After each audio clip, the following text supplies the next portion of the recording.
Hello students, today I will tell you the process of accounting and base of accounting. So it's very easy and very simple. So this is Dheeraj Kumar Gupta. Welcome you all in my account classes. Now let's start. चलिए शुरू करते हैं. Process and basis of accounting. बच्चों, आज हम आपको बताएंगे कि अकाउंटिंग में कैसे प्रोसेस होता है, अकाउंटिंग की प्रोसेसिंग क्या है, अकाउंटिंग कैसे की जाती है, इसका क्या तरीका है, इसके प्रोसेस क्या हैं, ये समझिए पहले. ठीक है.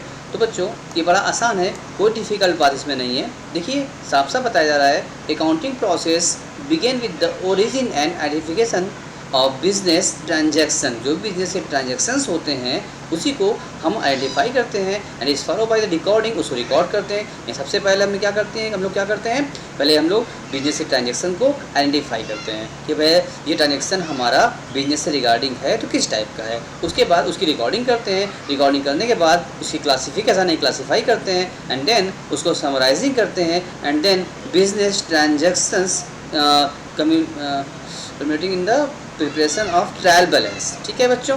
तो बच्चों, हमने आपको जो पहली क्लास लिया था, हमारे फर्स्ट क्लास में भी हमने आपको जब अकाउंटिंग की मीनिंग बताया था तो हमने आपको उसी वक्त समझाया था कि बच्चों देखो, अकाउंटिंग का मीनिंग और अकाउंटिंग का प्रोसेस दोनों ही सेम होता है. अगर आपने हमारी फर्स्ट क्लास अभी तक नहीं देखी है तो जाइए मेरी पहले फर्स्ट क्लास आप देख लीजिए, then after start to see this class. ठीक है. आपको अच्छे से समझ में आ जाएगा. हमने बहुत अच्छे से डिस्कस किया था अपनी पहली क्लास में. ठीक है. अकाउंटिंग के बारे में, मीनिंग के बारे में और प्रोसेस के बारे में. फिर भी और profit and loss account, balance sheet, following steps are followed. Accounting process करने के लिए कुछ स्टेप्स फॉलो किए जाते हैं. आइए हम बताते हैं आपको क्या क्या स्टेप्स करते हैं जिससे मेरी अकाउंटिंग पूरी हो जाती है. ठीक है बच्चों, आइए देखते हैं. ठीक है. तो पहला स्टेप मेरा बच्चों क्या होता है इसमें, सबसे पहले अभी आपने देखा कि हम लोग आइडेंटिफिकेशन करते हैं, आइडेंटिफाई करते हैं कि हमारा बिजनेस ट्रांजैक्शन जो है वो किस नेचर का है और बिजनेस संबंधित ही है. ठीक है. क्योंकि बिजनेस में बिजनेस से संबंधित ट्रांजैक्शन ही हम यहाँ रिकॉर्ड करते हैं. ठीक है ना. अदर ट्रांजैक्शन हमसे कोई मतलब यानी इररिलेवेंस चीज़ें हम रिकॉर्ड नहीं करते, रिलेवेंस चीज़ें ही रिकॉर्ड करते हैं जो बिजनेस से रिगार्डिंग होता है. And then preparation of voucher, हम उसके बाद क्या करते हैं, उसका वाउचर बनाते हैं. वाउचर क्या होता है सर, जो आपको बिल मिलता है ना, बिल के साथ अगर बिल नहीं है तो क्या करते हैं, उस ट्रांजैक्शन का हम अलग से अपने पास से वाउचर बनाते हैं जिसके माध्यम से हम एंट्री कर सकते हैं. क्योंकि एंट्री करने के बाद इन फ्यूचर कभी ऑडिटर आएगा, चेक करेगा, पूछेगा ये एंट्री भाई कहाँ से हुई थी, तो उसके एज ए एविडेंस हम ये वाउचर उसको दिखाते हैं कि ये वाउचर हमने बनाया था, इस वाउचर माध्यम से एंट्री हमने किया है. ठीक है. और उस वाउचर में उससे ट्रांजेक्शन का डिटेल लिखा जाता है. ठीक है ना. ये ट्रांजेक्शन का डिटेल जो बनेगा उसे बोलते हैं वाउचर. अब उसके बाद recording in books of original entry. अब सर ये बुक्स ऑफ ओरिजिनल एंट्री क्या होती है सर, कैश बुक होती है और उससे regarding other purchase book, cell book में जो हम एंट्री पास करते हैं तो बुक्स ऑफ ओरिजिनल एंट्री यानी कैश बुक में कैश ट्रांसफर हुआ है तो कैश बुक में एंट्री पास की जाएगी. और पोस्टिंग टू द लेजर, उसके अकाउंट में यानी क्लासीफाई जब करते हैं तो डिफरेंट अकाउंट होगा हमारा, परचेज अकाउंट भी होगा, सेल अकाउंट भी होगा, एक्सपेंसेस अकाउंट भी होगा, इनकम अकाउंट होगा. अब different assets account, liability account, बहुत सारे अकाउंट्स हमें, कैश अकाउंट, बैंक अकाउंट, तो सारे अकाउंट में अलग अलग हम उसकी पोस्टिंग करते हैं, अलग अलग उसको क्लासीफाई कर दिया जाता है, ट्रांसफ़र कर दिया जाता है. And then after preparation of trial balance and financial statement. उसके बाद क्या करते हैं हम लोग, ट्रायल बैलेंस करते हैं और फिर फिनेंशियल स्टेटमेंट बना के, बैलेंस बना के काम खत्म कर लेते हैं. ठीक है बच्चों. इसको और हम बताएं अगर आपको, ध्यान दीजिए. तो बच्चों, हम लोग सबसे पहले क्या करते हैं, हम लोग जर्नल एंट्री पास करते हैं सबसे पहले. ठीक है. जर्नल एंट्री पास करने के बाद इसको हम लोग लेज़र में ट्रांसफ़र करते हैं और लेज़र में ट्रांसफ़र करने के बाद फिर इसका अलग अलग ट्रांसफ़र हो जाता है, अकाउंट बन जाते हैं. इसका हम लोग क्या बनाते हैं सर, ट्रायल बैलेंस बनाते हैं. ठीक है.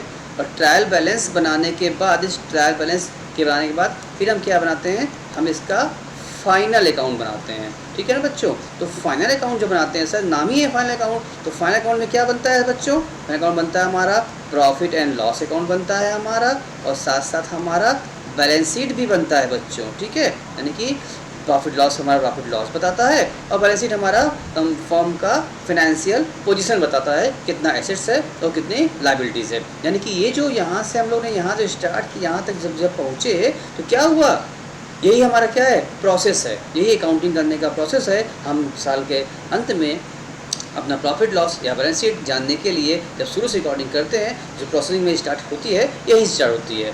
ठीक है, इसके साथ साथ हम लोग क्या करते हैं, एक तो यहाँ पर हम लोग नोट्स टू अकाउंट भी बना लेते हैं। इसको हम लोग सब वर्किंग नोट डिस्कस करते हैं। ठीक है, कि क्या कैसे किया गया है। सबसे पहले क्या किया हम लोगों ने, इंटरनल पास किया, फिर क्या करते हैं हम लोग, उसका लेजर पोस्टिंग करते हैं, उसके बाद ट्रायल बैलेंस बनाते हैं, और ट्रायल बैलेंस क्या बनता है, फाइनल अकाउंट, और फाइनल अकाउंट में क्या बनता है, ट्रेडिंग पीएल, उसका बोलते हैं TPL and trading account, profit loss account और बैलेंस शीट बन जाती है। ठीक है ना, यह है अकाउंटिंग का हमारा प्रोसेस। ठीक है, इस प्रोसेस से अकाउंटिंग को हमें करना होता है। ठीक है बच्चों,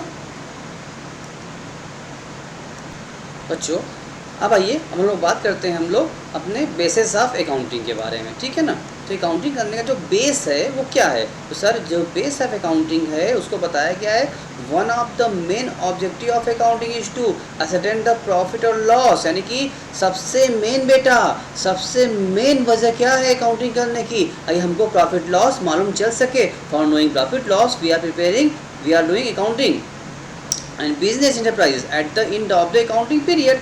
एक पीरियड पूरा होने पर हमको प्रॉफिट लॉस कितना हुआ है, हमने प्रॉफिट लिया या लॉस हुआ, हमें इस जानने के लिए मेन उद्देश्य हमारा ऑब्जेक्टिव होता है अकाउंटिंग करने का। और there are two base of ascertaining profit और लॉस, नेमली कैश बेसिस और एक्रूअल बेसिस। बच्चों अकाउंटिंग करने का दो बेस बनाया गया है, एक तो होता है कैश बेसिस पे अकाउंटिंग करना, एक होता है एक्रूअल बेसिस पे अकाउंटिंग करना। अच्छा सर, दो बेस होता है, तो क्या होता है दोनों? बच्चों कैश बेसिस में क्या होता है, जितने भी कैश ट्रांजेक्शन्स होते हैं वो सब रिकॉर्ड किए जाते हैं, यानी सिर्फ और सिर्फ अब सब काम क्या होगा, सारे ट्रांजेक्शन कैश बेसिस पे होंगे, यानी कि हम कैश माल परचेज भी करते हैं और कैश माल बेचते हैं, सेल भी करते हैं। हम न तो उधार खरीदते हैं और ना ही उधार बेचते हैं। अपने दुकान पर बच्चों हमने बड़ा बड़ा बोर्ड लगा रखा है, आज नगद कल उधार, इसका मतलब वो कल कभी आएगा ही नहीं, हमेशा क्या होगा, कैश ट्रांजेक्शन होता है, वहाँ पर हम लोग कैश बेसिस लगाते हैं। ठीक है, लेकिन बच्चों अब बिजनेस वर्ल्ड है, आप जानते हो कि बिजनेस में कैश और उधार यानी क्रेडिट दोनों ही करना पड़ता है, क्योंकि बिजनेस वर्ल्ड में रहना है तो बिजनेस वर्ल्ड में एक बड़ा हमारा जो एरिया होता है वो क्रेडिट पे भी डिपेंड करता है, यानी उधार ट्रांजेक्शन भी होते हैं, बहुत ज़्यादा होते हैं। तो जब कैश और उधार दोनों मिला लिया जाए उसको बोलते हैं क्या, एक्रूअल बेसिस पर, यानी कि हम इस एक्रूअल वाले में क्या होगा, हम कैश का भी ट्रांजेक्शन करेंगे और साथ साथ जो नॉन कैश ट्रांजेक्शन हुए हैं बट हमारे इस पीरियड में है, यानी हमारे इस रिकॉर्डिंग जो हमारा पीरियड चल रहा है 31 मार्च तक का क्लोजिंग करना है फॉर द ईयर है, उस ईयर से रिगार्डिंग है, अभी उसका कैश ट्रांजेक्शन नहीं हुआ है, सिर्फ एक्रू हुआ है। एक्रू मतलब ड्यू हुआ है बेटा, ड्यू से बना एक्रू और एक्रू से बन गया एक्रूअल। जैसे कि अब जहाँ हमारी शॉप है, अभी हमने शॉप का 2 महीने का रेंट नहीं दिया, या मार्च महीने का 1 महीने का रेंट देना बाकी है, अभी रेंट देंगे नहीं, हम रेंट दिए अगले महीने में अप्रैल में दिए, बट बेटा अकाउंट तो हमारा मार्च में क्लोज हो गया और रेंट मेरा बाकी था, अब दिया हमने, पेमेंट कब किया है, अप्रैल में किया है, जिसका मतलब ये जो था एक्सपेंसेस वो तो मार्च के लिए था ना, for the March we have pay in अप्रैल, ध्यान देना बात को, तो मार्च का एक्सपेंसेस था, भले मार्च में हमने पेमेंट नहीं किया है, ठीक है ना, लेकिन ड्यू तो हो गया है, आज नहीं कल पेमेंट तो करना है। तो अगर हमारा एक्सपेंसेस कोई ड्यू हो गया है यानी एक्रू हो गया है, अभी हमने उसको पेमेंट नहीं किया है, उसको भी कंसीडर कर लिया जाएगा, उसकी भी एंट्री पास कर ली जाएगी, वो एक्सपेंस को भी नोट किया जाएगा, भले नहीं लिख दिया जाएगा, बाद में देंगे। ठीक है, इसको एक्रू कर लेना होता है, यानी कि हम ये बोलते हैं कि अगर खाली कैश ट्रांसफर होगा तो कैश बेसिस पर करेंगे, और कैश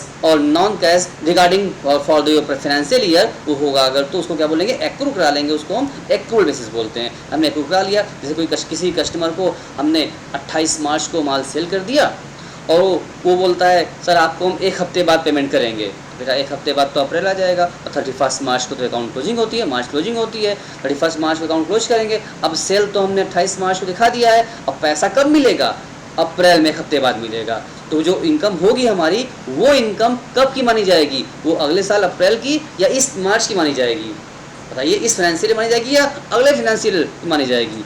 सर क्योंकि सेल हमारा अप्रैल में हुआ है तो इसकी इनकम भी सेल हमारा मार्च में हुआ है, पैसा रिसीव अप्रैल में हो रहा है, तो सेल हमारा अगर मार्च में हुआ है तो इनकम भी हमारी बुक किया जाएगा, रेवेन्यू हमारी मार्च की, भले पैसा अभी नहीं मिला है बट एक्रू तो हो गया है ना, आज नहीं कल मिलेगा ना। तो जिस बार हमें ट्रांजेक्शन मेरा हो गया, ट्रांजेक्शन कब हुआ, मार्च में हुआ था, पेमेंट कब मिलेगा, रिसीव कब होगा, अप्रैल में होगा, लेकिन आज हमारा मार्च में ट्रांजेक्शन तो हो गया है, वो इवेंट तो बन गया है, इसको रिकॉर्डिंग हम कर लेंगे, मतलब एक्रू करा लेंगे एक्रू बेसिस पर। अभी ऐसा नहीं कि जब पैसा मिलेगा तब एंट्री करेंगे, अभी ना करें कुछ, ऐसा नहीं बेटा। यानी जब हम ट्रांजेक्शन किए हैं, भले वो उधार हो, लेकिन ट्रांजेक्शन अगर हुआ है, कोई इवेंट हुआ है, तो उसकी एंट्री की जाएगी ऑन द, इसको बोलते हैं हम लोग एक्रूअल बेसिस। एक्रूअल में क्या होगा, कैश भी होगा और इस तरह का नॉन कैश भी, जिसका एक्रू हो गया है वो भी होगा, ठीक है ना। और कैश वाले में सिर्फ कैश बेसिस पर होता है। चलिए थोड़ा और आगे बढ़ते हैं। देखो बच्चों, इसमें बता भी जा रहा है आपको कि कैश बेसिस ऑफ अकाउंटिंग में आपको बताया भी जा रहा है कि under this basis income are not recorded unless they are received in cash, मतलब जब तक कैश मिलेगा नहीं तब तो रिकॉर्ड नहीं करेंगे, क्योंकि कैश बेसिस से ओनली कैश रिकॉर्ड किया जाएगा। Similarly expenses are recorded only when they are paid, जब तक एक्सपेंसेस खर्च नहीं पेड नहीं करो, पैसा पेमेंट होगा नहीं, तब तक रिकॉर्डिंग नहीं हो, क्योंकि कैश जहाँ जहाँ कैश ट्रांजेक्शन हुआ, कैश मिला तो एंट्री, कैश पेमेंट किए तो एंट्री, और जहाँ कैश नहीं वहाँ ट्रांजेक्शन नहीं, वहाँ एंट्री नहीं। ये होता है कैश बेसिस में। अब आइए दिखाते हैं बच्चों आप लोगों को हम accrual. Accrual basis of accounting क्या कहता है। Under this basis income are recorded when they are earned और एक्रूड। एक्रू हो गया ना, भले ना मिला हो, एक्रू हो गया, मिलेगा आज नहीं बात कल मिलेगा, irrespective of the fact whether cash received और नॉट। इससे मतलब नहीं, कैश मिला हो चाहे ना मिला हो, ड्यू हो गया ना, हमने माल को सेल कर दिया ना, अब पैसा भले 2 महीने बाद मिले, बस जिस डेट पर माल सेल हुआ उसी में क्या हो गया, उसकी एक्रूअल हो गया उसका, उसकी ट्रांजेक्शन एंट्री पास कर ली जाएगी। एग्जांपल क्या बता रहा है आपसे, sales made on the credit will be included in the total sale of the period.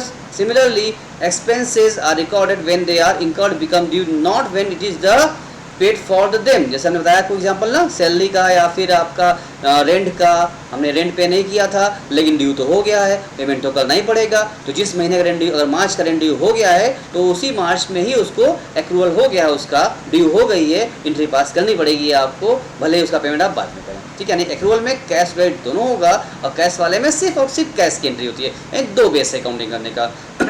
Then due the landlord but not paid, तो बताया, समझा दिया हमने आप लोगों को, ठीक है ना। इसका मतलब hence in accrual basis profit or loss particular period is resulted matching of the revenue earned and expenses incurred during the period। मतलब ये बताता है आपको, ये मैच कराता है आपसे कि जिस साल का एक्सपेंस है या जिस साल की इनकम है उसी साल में ये मैच करा देता है, ठीक है ना, ताकि इससे एग्जैक्ट हमको प्रॉफिट लॉस मालूम चल जाता है, ठीक है ना। अगर मार्च का रेंट बाकी था, सैलरी बाकी थी, हम बाद में देंगे, तो क्या वो खर्चा हमारा उस साल थोड़ी है, वो खर्चा इसी साल का था, यूनिट प्रॉफिट पर लॉस पर असर इसी साल डालेगा वो, इस बार खर्चा था, इसलिए उसको एक्रू हम लोग करा लेते हैं। This makes it necessary to consider outstanding expenses, prepaid expenses, accrued income, income received advance, etc. For the preparation of the financial statement under the Company Act 2013, all companies are required to maintain their accounting accrual basis of accounting। अच्छा sir, ये एक बात तो confirm हो गई, यानी कि अब क्या हो गया, कंपनी एक्ट 2013 ने ये हमको ये बता दिया है, कंपलसरी कर दिया है, ये क्या कर रिक्वायर्ड कर दिया है कि सबको अकाउंटिंग किस पर करनी पड़ेगी बेटा, एक्रूअल पर करनी पड़ेगी आपको अकाउंटिंग, ठीक है ना। अब कैश वाला नहीं, आपको एक्रूअल पर ही अकाउंटिंग करनी, यानी कैश क्रेडिट दोनों आपको एक्रू कराते हुए ही आपको रेवेन्यू को, एक्सपेंसेस को शो ऑफ करना है, आपको दिखाना है, ठीक है ना। चलिए इसके क्या क्या बेनिफिट्स हैं, क्या क्या फ़ायदे हैं, देखते हैं बच्चों, आइए हम देख लेते हैं हम लोग। तो ये आपको बताया जा रहा है कि इसके फ़ायदे, एडवांटेजेस क्या होंगे इसके एक्रूअल बेसिस के अकाउंटिंग करने के। देखिए, इट डिस्क्लोज ट्रू प्रॉफिट और loss particular period, also disclose the financial position of the business at in the particular period, because it is take the into the accounts of transaction relating to particular period and takes into accounts all adjustment like outstanding expenses, prepaid expenses, accrued income and income received advance। मतलब बच्चों ये क्या करेगा, एकदम true figure बताएगा, एकदम match कराते हुए सच्चाई बताएगा कि हमारे बिजनेस प्रॉफिट हुआ है, लॉस हुआ है, सच्ची फिगर बताएगा, true figure. It follow the matching principle of accounting, ये मैचिंग करता है, एंड जिस ईयर का एक्सपेंसेस है, जिस ईयर की इनकम है, उसी ईयर में क्या है रिकॉर्डिंग करिए आप। अगर मार्च का एक्सपेंसेस है तो मार्च में करिए, अप्रैल का है तो अप्रैल में करिए, मैचिंग करा करिए आप। ऐसा नहीं कि मार्च अप्रैल में, अप्रैल का मार्च में, ऐसा नहीं, जिस चीज़ से जहाँ का खर्चा हो वही बुक किया जाए। There is consistency in the completion of profit, यानी कि क्या हो गया बच्चों, यहाँ पर हमें क्या हो रही है, completion profit loss different year accrual basis, because it makes the distinction between the capital and revenue expenditure. ये बताता है हम लोगों को, अलग करता है। It is the recognised by company act 2013। अभी समझा आपने कि कंपनी एक्ट 2013 ने क्या कर दिया, ये हमने डिफाइन अच्छे से कर रखा है। अब बच्चों अगर इसके डिसएडवांटेजेस की बात करें, अगर यानी इसके नुकसान की बात करें, तो सर 2 ही नुकसान इसके हैं, ज़्यादातर इसके फ़ायदे ही हैं। बट नुकसान क्या है, it is not simple as cash basis. उसमें क्या था, कैश वाले में सिर्फ ईजी पड़ता रहा, सिर्फ कैश लिखते रहे, बाकी छोड़ देते थे। लेकिन यहाँ पर दोनों कंसिडर करना पड़ता है। और it requires the use of estimates and personal judgement. अब आपका ड्यू कितना है आपको एस्टिमेट करना पड़ता है, एक्सपेंसेस कितने होने और बाकी हैं, उतना होना चाहिए कितना नहीं होना चाहिए, या आपको पर्सनल जजमेंट करना पड़ता है। ठीक है, तो ये यूके बहुत बड़ी इसका डिसएडवांटेज नहीं है, ये छोटे मोटे हैं, कोई दिक्कत की बात इसमें ही। बाकी इसमें एक्रूवल वाले बेसिस में फ़ायदा ही होता है, इसीलिए कंपनी एक्ट ने रिकमेंड कर रखा है। अगर सर अब बात करते हैं हम लोग डिस्टिंक्शन की कि आपका क्या आपका डिफरेंस है बेसिस कैश बेसिस में और एक्रूवल में, तो आपको तो समझ में आ ही गया होगा। और आपके पास ये बुक तो ऑलरेडी है ही है, तो उम्मीद करते हैं ये आपका डिफरेंस दिया हुआ है, आपके पास इसकी काउंटिंग है, आप बुक रखे हुए हैं बच्चों। सर ये डी के गोयल की बुक है बेटा, कोई और बुक नहीं है, ये डी के गोयल की बुक है, जिसको एक्सेस करना बड़ा आसानी से सब बच्चे इसको एक्सेस कर लेते हैं। ये न्यू सेशन की 2020-21 की न्यू बुक है। ठीक है, इस आपके पास होगी, इससे आप डिफरेंस पढ़ लेंगे और आपको डिफरेंस में जो भी समझाया हमने आपको, और कोई दिक्कत आती है आप हमसे क्वेरी कर सकते हैं, आप हमें व्हाट्सअप कर सकते हैं, आप हमें ईमेल कर सकते हैं, बल्कि हम आपके तो लाइव क्लास भी ले सकते हैं, वीडियो कॉलिंग में भी आपको हम समझा सकते हैं, बताते भी हैं आप लोगों को, कोई दिक्कत की बात इसमें नहीं है। ठीक है, तो सर अगर हम जिसके पास ये बुक ना हो तो कोई बात नहीं बेटा, हमने तो PDF फाइल आपको ऑलरेडी सेंड कर रखा है। लेकिन ऐसा कोई बच्चा जो हमारी क्लास देख रहा है और उसके पास अगर ये PDF फाइल नहीं है तो कोई बात नहीं है, आप हमें एक व्हाट्सअप कीजिए, जिस नंबर से आप व्हाट्सअप करेंगे उसी नंबर पर हम ये PDF फाइल बुक की न्यू बुक की PDF फाइल हम आपको सेंड कर देंगे, ताकि ये फ्री ऑफ कॉस्ट होगी आपके लिए, कोई चार्जेस नहीं है इसके लिए आपको, ताकि इस लॉकडाउन के पीरियड में आप घर बैठे आसानी से पढ़ सकें। Because in this period you are not in the position to purchase book from the market, that's why I have arranged this book for you, only for you। ठीक है बेटा, आपके लिए आ गया था। तो जो बच्चे एकदम नए हैं, जो हमारी क्लासेस को देख रहे हैं और आप बुक चाहते हैं, तो कैसे मिलेगा बेटा, डिस्क्रिप्शन में नंबर दे रखा है, अगर आप कहें तो एक बार नंबर अपनी और नोट कर लेते हैं। आप हमें इस नंबर पर अगर व्हाट्सअप करेंगे तो हम आपको क्या कर देंगे, हम आपको, मेरा नंबर सर क्या है, मेरा नंबर बेटा 7499368840।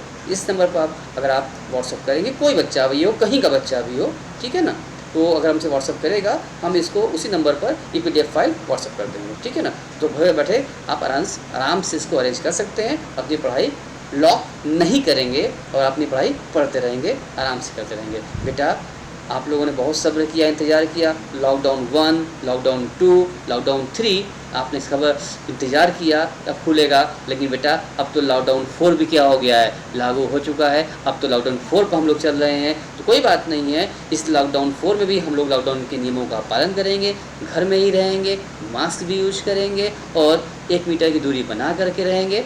जो साबुन से हाथ को क्या करते रहेंगे, आराम से धोते रहेंगे, हर वक्त क्लीन रहेंगे, सेफ रहेंगे, घर पर रहेंगे, सुरक्षित रहेंगे। लेकिन इस लॉकडाउन में अपनी पढ़ाई को लॉक बिल्कुल भी नहीं करेंगे, पढ़ाई करते रहेंगे, खुश रहेंगे, अच्छे रहेंगे, अच्छे से रहेंगे। सो आप पढ़ते रहिए, खुश रहिए, खुशहाल रहिए, हंसते रहिए, घर में रहिए, सेफ रहिए। Bye bye.